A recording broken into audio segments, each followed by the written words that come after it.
Hi there, my name is Theepan from Sydney, Australia. I've been using this set of tracks over the last few projects, and what you're seeing in front of me is a continuation of it. So for the week 5, I would like to demonstrate how a compressor works. And what I'm going to be doing is I'm going to give you a little bit of preview of what this track sounds like overall. I'm going to start somewhere from the third section.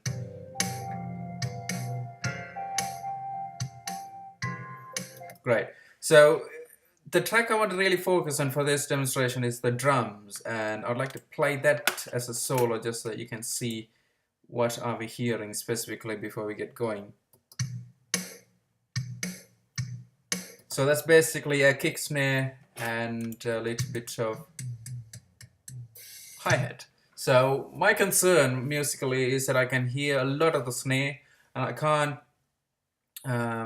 hear much of the hi-hat, and also the toms are overpowering the whole track. If you hear just around here,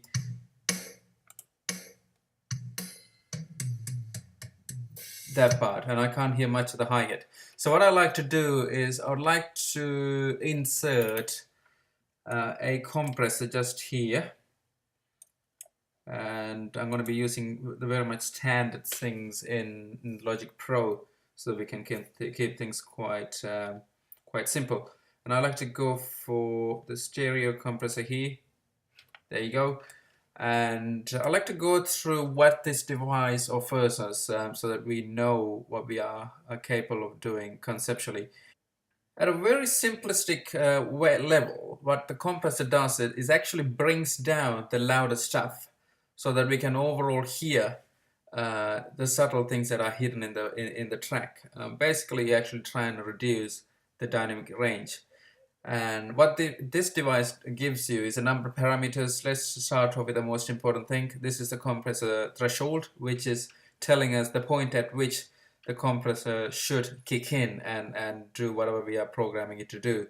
And a parameter that's related to that is a ratio that tells us the ratio between the input and the output. So here you have, let's say, 5 ratio. That just means for 5 units of the input, it's going to bring it down to 1. And the unit here is the decibels.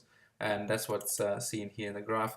Other two important variables are the attack time and the release time. And this is all about how quickly the compressor acts and stops acting. The attack time tells us how quickly it's going to kick in, and the release time is going to say how quickly it's going to let it go. On top of that, you have a few other interesting things. The knee is very much the curve around here. So if I bring it down to 0, it's pretty much a sharp transition. If you put it all the way up, it makes it a lot more smoother. So it kind of is pleasant when it comes to certain applications. Gain control, as you do the compressor, it'll bring down the overall level of it. So this is how you will compensate back, so that you can bring it back to the same level. I won't go into the limiter, because the limiters are at an extreme level of the compressors, but it's outside the scope of this. I'd like to quickly demonstrate what the compressor does without its application in place.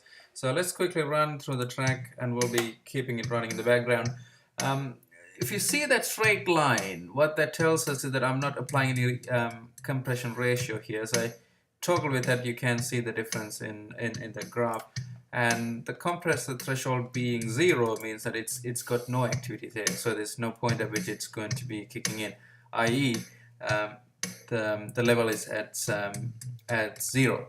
So I'm going to be fiddling with this little by little. So I'd like to bring this compressor down to a point so that I can notice the gain reduction.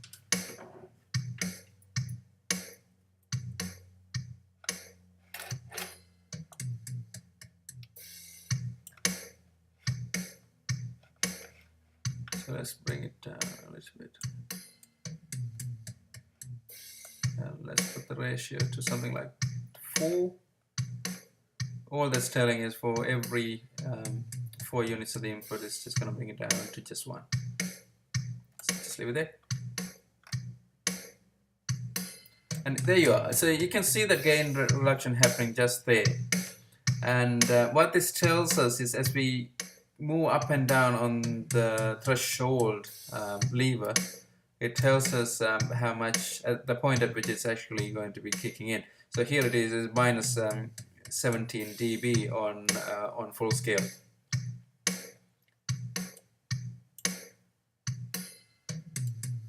I'm going to bring it down even a bit further.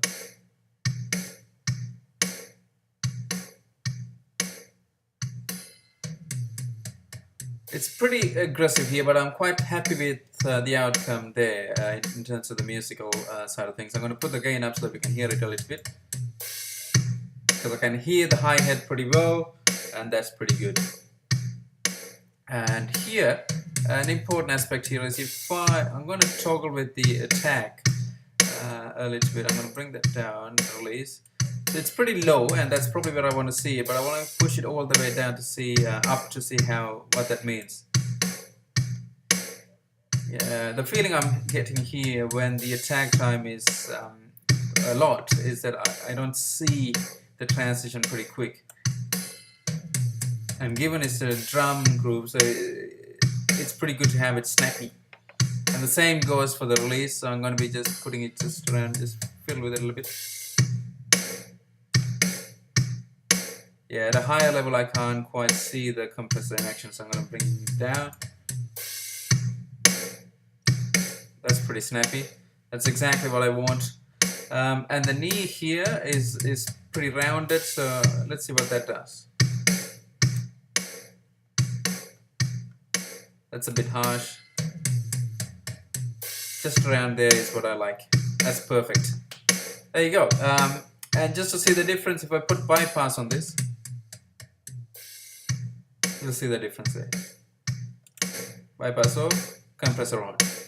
Brilliant. To give the full mix a go, because all these tracks, no matter how well you do them, it doesn't quite make sense unless it actually sounds great as part of the overall mix. There you go.